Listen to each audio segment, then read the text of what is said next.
Hello, everyone. I'm Laura Dorsey, and I'm with the Infinite Scholars Program. Infinite Scholars does one thing, we do one thing well. We help send high school students to college. We do this in conjunction with our network of over 400 partners, colleges, and universities who help us out with this endeavor. One of the things that we do is that we facilitate scholarship fairs, and we do this in 27 cities across the country. Whenever we have a scholarship fair, we have between 50 and 100 of our premier partners attending the scholarship fair with us.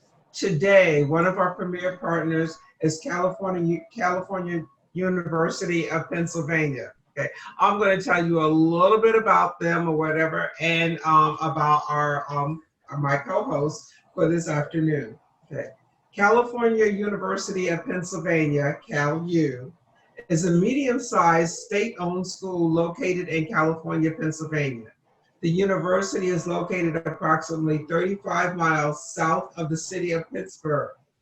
University is in a beautiful rural setting with an enrollment of 6,842 students, 5,021 undergrad, and 1,821 graduate students. CalU has students enrolled from 31 different states and 7 foreign countries. CalU offers over 100 undergraduate programs and over 95 graduate and professional degrees. The university's programs of distinction are mechatronics, drone technology, fisheries and wildlife, physical therapist assistant, pre-med, LELCOM, statistics, and data science. The university has new majors in ASBS, veterinarian technology, and 2 new concentrations in criminal justice of cyber forensics and forensics investigation. The university has a municipal police academy, and completion of the program will grant students with a semester of class credit.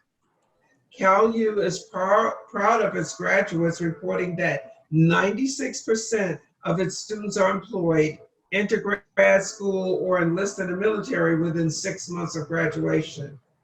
81% of the university students find employment within their major of study. University has an in-state cost of $21,294 and an out-of-state cost of $25,900 per year. These costs of attendance include tuition, meals, room, and fees. To date, we have with us to conduct this session Eric Tarpley. Eric is the Assistant Director of Undergraduate Admissions and serves as the Urban Recruiter. Mr. Tarpley also serves as the advisor for Men United, a retention and empowerment program for Black and Hispanic males. Mr. Tarpley has been in higher education with 2 different institutions for the past 21 years.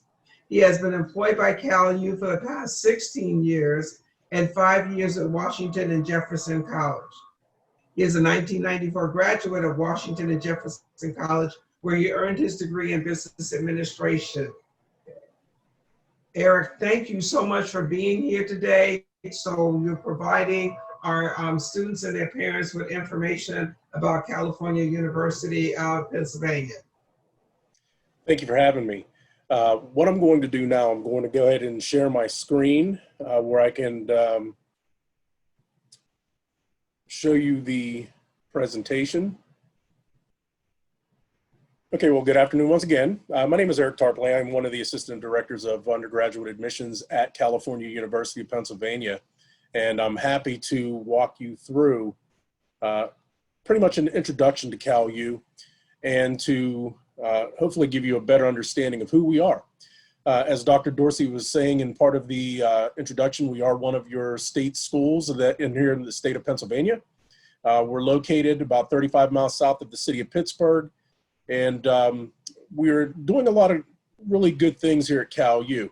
One thing we want to be able to show you at all times, we can be reached out to through different forms of social media. So we're on different social media platforms. You'll see from Facebook, Instagram Live, Twitter, as well as TikTok, and also you'll see YouTube. So we do have a YouTube channel that we want you to connect with us in any way that you can. So you can see here some information about the university, that we were founded in 1852. And we were founded as actually as a education university. But over the time span of the university, we have now grown to offer over 100 majors of studies, over 95 graduate and also professional degrees. And then you'll see that we've actually offered a lot of awards and top rankings, and we're also, our education is career focused. So when we mean by career focused education, we have our degrees that are up to industry standards, and we do a lot of research to make sure that our degrees and programs are fitting industry standards. Because as it was mentioned, the criminal justice major has a very great following in terms of having new majors added with forensic investigation, as well as also cyber forensics, and also our police academy. Because we're trying to make sure that our students, when they graduate from Cal U, they're able to go directly into industry and and find those jobs and careers that they're looking for. And also, with us being one of the only schools in the country to offer drone technologies, I say we were the first to offer drone technology. We wanted to make sure that we had programs that were matching things that were out there as well. Because when you think of drone technology, you think of basically flying drones. But it's more than that. It's actually getting into designing them, as well as also learning all of the different laws and regulations of also being a drone pilot. And one of the great features of this major is that when you graduate from Cal U, you will actually have enough hours to sit to earn your federal pilot's license, because we are a federal airspace as well, which means our students can fly drones on our campus anywhere up to 400 feet in the air, because it is not interfering with commercial traffic. And even some of the pictures that you've seen and have seen about Cal U, most of those pictures were taken by drones. So we're getting that department a lot of use in terms of overall things with the university, as well as also outside. But also when we talk about, you know, Cal Who, Cal U, that's one thing you'll hear on our campus a lot. So you hear someone on the other end of campus yell, Cal Who, and you hear Cal U.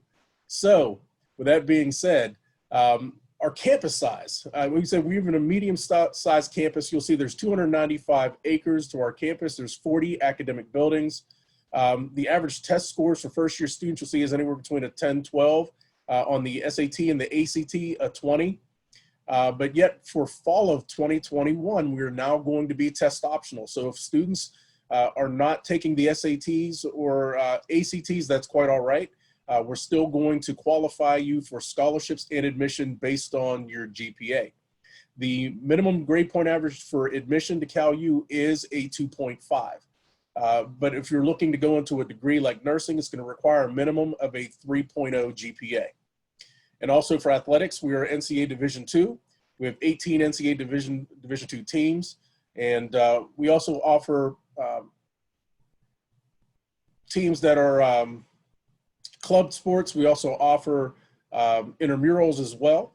So there are a lot for our students to do on our campus.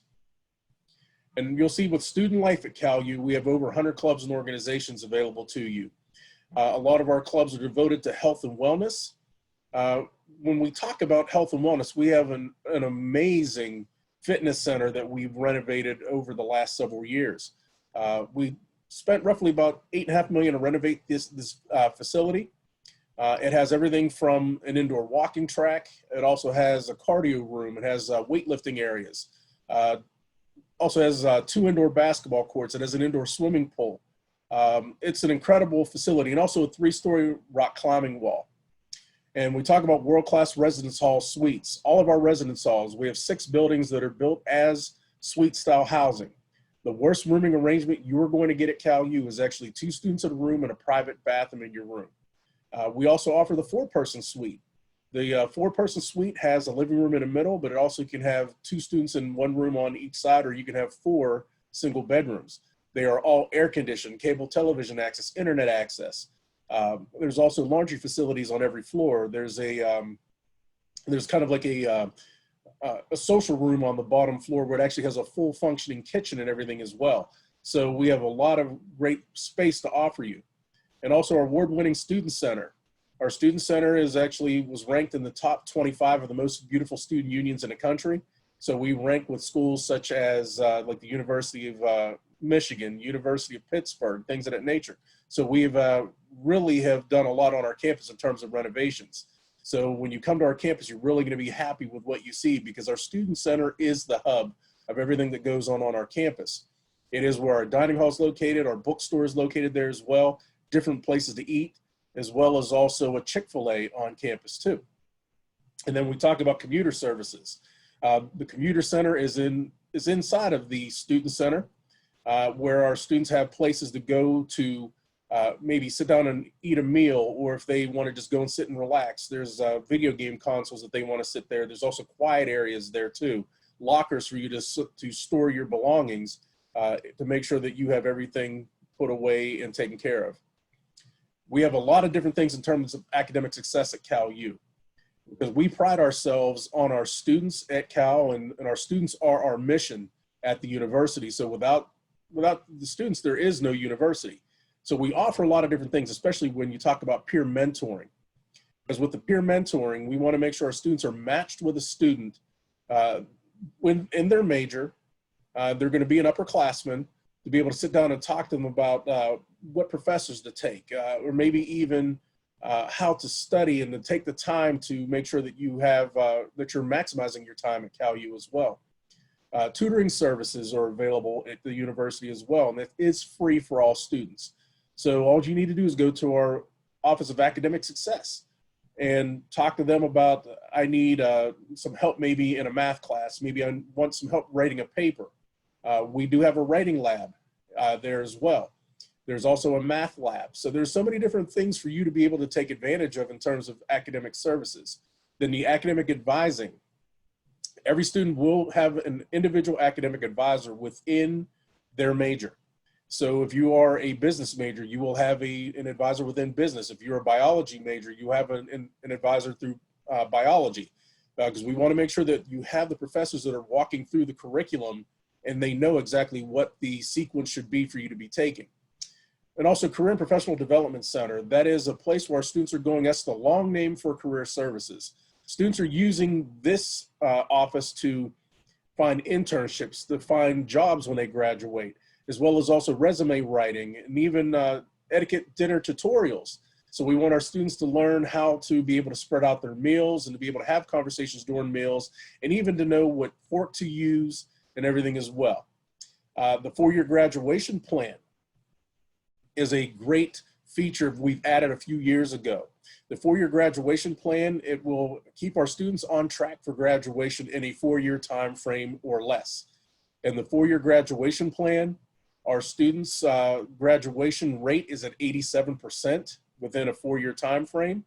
And then 8% of students graduate a year early, and we have 5% that graduate a semester early. So we do everything we can to give you the advising to move forward, to graduate on time or early. It is also, you're going to have preferred scheduling when you're in the 4-year graduation plan as well, which basically means you will schedule early. So when seniors are scheduling, they open up the portal for students in the 4-year graduation plan to schedule, so you can always get your classes on time. And then the first-year seminar, that is going to be a course that all students will take as an incoming freshman to the university. This is going to be your welcome to the university, get your feet wet type of class. It'll take you through things in terms of showing you where things are on campus. There's going to be some small things that you'll learn about yourself during this time, and also that your professors will get to know about you as well. So but then now, talking about how to apply to Cal U. It is a very simple process. You can actually apply online at our website. We accept 2 different applications. You have the California University application, and there's also the Common application. Our online application, it only requires you to have your high school transcript to be able to complete your application for admission. But if you apply with the Common App, it's going to require your transcripts. It's going to require also an essay recommendation letters as well. So it just depends on which one you want to complete. But if you're applying to different schools that do accept the Common application, then I would definitely recommend students to complete the Common application, so you can have that application submitted in in a lot of different websites and schools at one time. For our application, it does require a $35 application fee, but for all of you that are logged in today and listening to this presentation, our application fee waiver code, it is capital C, capital R, capital C, capital A, capital L, capital U, CR Cal U, because we want to be able to waive your application fee to save you $35 when you are to apply with us. And you will also be able to see as well that on the screen that the SAT or ACTs, they are optional. As I mentioned, we are now going to be a test optional school. We want to let students apply quicker and actually get their decisions faster as well. And once you have a completed application, we will get back to you roughly within about a week, week and a half of a completed application. You'll actually receive a text message from us congratulating you on your acceptance to Cal. Then you will also receive your web-based decision letter within about 20-25 minutes of your decision. But then you will also get a handwritten, basically a hand-signed letter from the Dean of Admissions, also with a personal PS as well, because we want to make sure that we're staying in touch with you every way we can. When we talk about, I said earlier, the minimum GPA for automatic acceptance is a 2.5 GPA, unless you're going into nursing. With once again, you have to maintain a 3.0 GPA for nursing. But we're going to be looking at a common core of courses that students need to have to be admitted. And the courses that we're going to require, these are going to be relatively the same courses you need to graduate from high school. And we require 4 years of English, 3 years of math at a minimum. So Algebra 1, Algebra 2, Geometry. We require 3 years of natural sciences, and those natural sciences, 2 of those years should be lab science courses. And we also require 3 years of humanities, which would be like your history courses, people of democracy, civics, as well as also sociology and psychology if you take courses like that as well. Foreign languages, they are not required for admission. We do count those as electives when you apply to Cal U. And if you are taking dual enrollment, if you're taking AP courses, we will count those for college credit.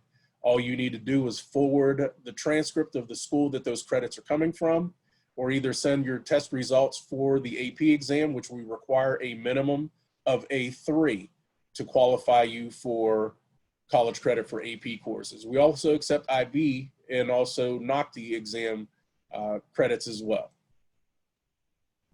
So I want to thank you for your time. And if you have any questions, you can always contact us at admissions@calu.edu, or you can also email me directly. And my email address, it's tarpley@calu.edu. So that's T as in Tom, A as in Apple, R as in Robert, P as in Paul, L as in Larry, E as in every, Y as in yes, @calu.edu. And I look forward to hopefully seeing you on our campus sometime soon.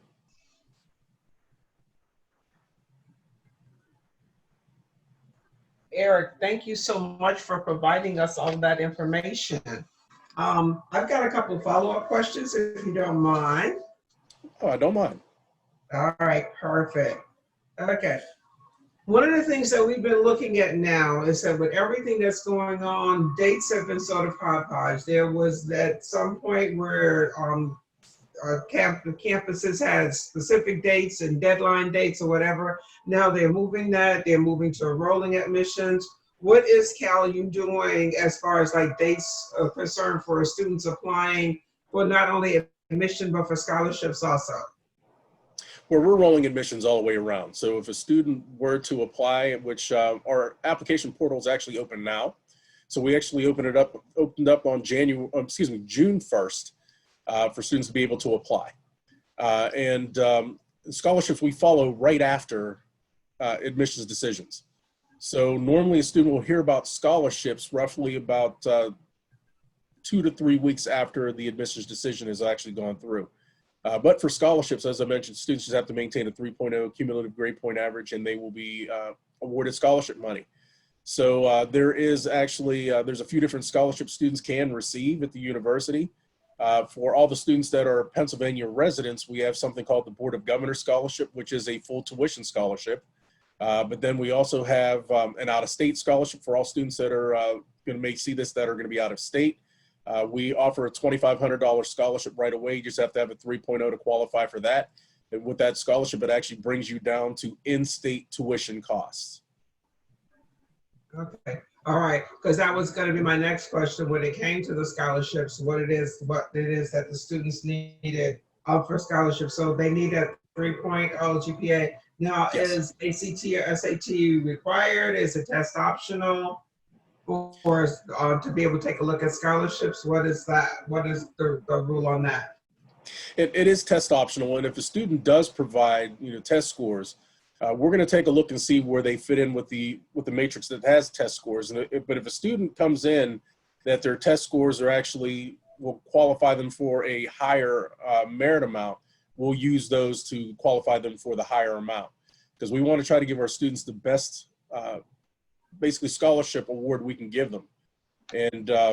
And we've actually did this past year, now that we actually waived the SAT and ACT scores for students because of COVID this past year that weren't able to take the SAT or ACT. So what we were able to find out that a lot of these students were able to qualify for higher scholarship amounts because of not having test scores. So that's one thing that we're going to stand firm on this academic year coming up as well, that we're going to try to give students the best scholarship awards based on GPA. Okay, all right, that's perfect. Eric, we know for a fact that that every student that applies to college doesn't necessarily get in. So can you tell me what your admissions rate at CalU is? Yes, matter of fact, roughly about 84% of students that apply to CalU are admitted. Because I said, we're not trying to build profiles and tell you that you have to have a 4.0 to be admitted to Cal. Because with that 2.5, it's an investment in your education.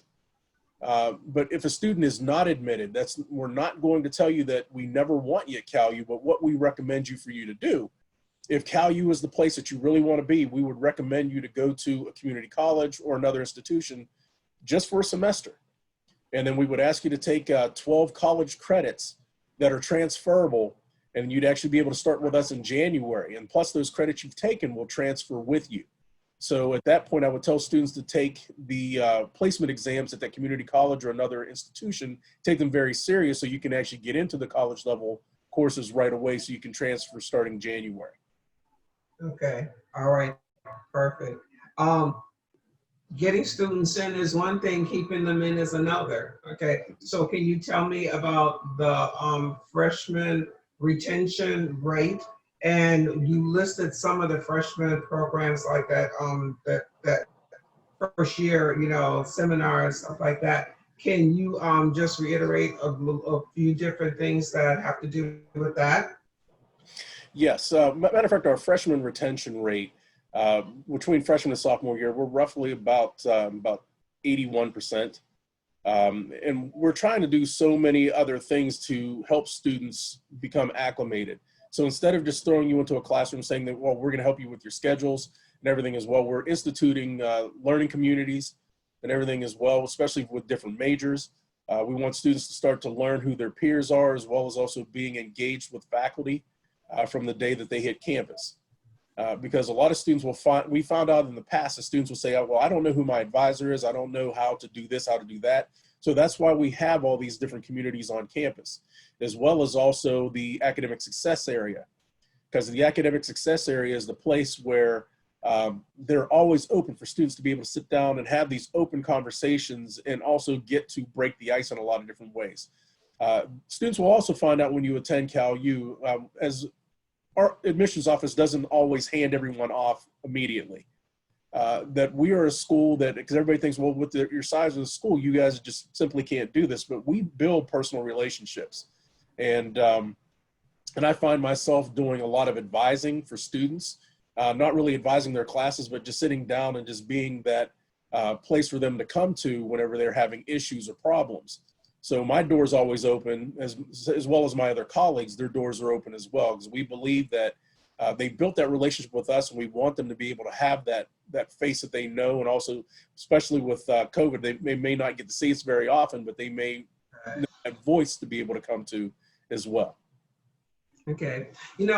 Question that I had for you that I probably haven't asked before is that previously, like you, I've been involved with several different universities and was the director of the academic services. So your academic, and that would, for us, that included the work study program. So is there like the work study programs that the students have on campus that they can get involved in? Yes, there's a lot of different work study positions that are out there, which students, if I tell them you really want to be involved with the university, become one of our ambassadors. Those are the tour guides, because we always want upbeat students to be out showing the university to other students. There's also different work study positions with different departments. So I tell students all the time, admissions, we have them open, as well as also financial aid, academics, athletics. Everybody has different work study positions that are there. They are paid positions. You get paid once every 2 weeks. And as I tell students all the time, it's pizza money. So it's not like you're going to get a lot of money for working work study positions, but it will help to put a little money in your pocket. Okay, all right, then that's perfect. Now we got them in. And we're getting them acclimated. One of the things that that students need, as opposed to, especially when they're going out into the career, is experience. And we know that internships work very well with that. So can you tell me, with the internship program that you have, some of the companies that the students actually will intern with besides being able to work on campus? Yes, the internships for us are worldwide. One of the internships that's been very competitive to get is that Disney internship, where that falls into business majors and also communications majors. That one falls in that area. And like I said, it's very competitive to get into that one, because not only just through Cal U, but also Disney in general. We also have internships all over the place with different defense contractors, through government entities as well, because especially when you talk about our drone tech area, they're looking for a lot of people who can fly unmanned aerial vehicles. We're also getting into a lot of different things, especially when you talk about Westinghouse, because they're big in Pittsburgh in this area. United States Steel, different banking organizations, especially with Pittsburgh National, as well as also Citizens as well, because a lot of them are headquartered in Pittsburgh. So our students are getting jobs there as well. And students that are going into our sports management degree, that has a required internship to graduate. So students are doing those internships through different sports teams. Since we have the Pirates, the Penguins, and the Steelers, less than 35 miles away from us in the city of Pittsburgh, there's a lot of internships through those sports teams, as well as also the minor league teams, as well as also anything like through Dick Corporation, which is basically talking about the athletic apparel. Students that are in our professional golf management program, we're working with different, different golf equipment companies, and maybe working with different golf clubs. Because actually last year we had our first internship appointee to Augusta National, which, as we know, that's the holy grail of golf internships if you can get it. So we had our very first appointee last year. All right, perfect. Now, are these also some of the same companies that will hire your graduates when they graduate? They are, which I tell students all the time that those internships are actually your semester-long interview process. So Right. go in and actually show them what you can do, because not only are you interviewing them, they're interviewing you. And a lot of our students are finding that they're getting offered jobs before they even graduate. So they're telling our students that you've done so well, we have a position ready for you whenever you graduate. All you have to do is get your degree conferred, and you can start with us the day after you graduate. All right. One of the things that that some of the universities have is that they have an expansive study abroad program, okay, because again, that enriches the students' experience also. Do you have a study abroad program, and can you tell me what countries participate in this? We do have a study abroad program, and our students actually register for that through one of our departments called Cultural Experiences Abroad. And all they need to do is go in and see our representative, which is John Watkins, and he would sit down and talk to them about what it's going to require to be able to study abroad, which is normally going to be junior and senior year. Our students are able to take advantage of those opportunities. And some of the hot areas as of late has been, the Gap has been very popular because students want to get there and do study basically through biological services.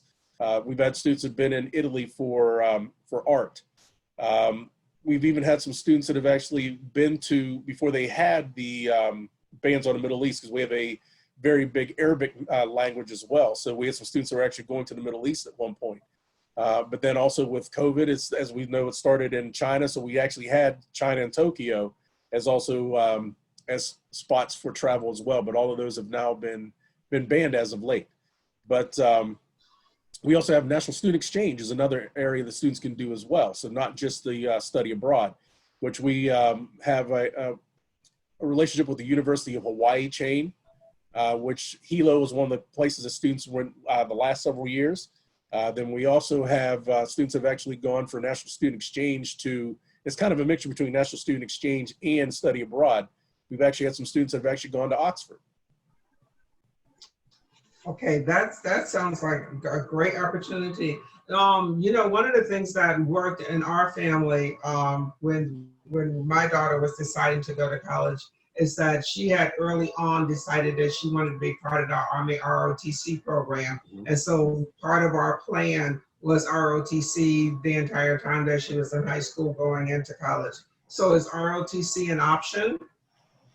It is. We have a very large ROTC area. Matter of fact, it's part of our Veterans Affairs office because we have a very large, basically veterans as well as also currently serving soldiers present at our university.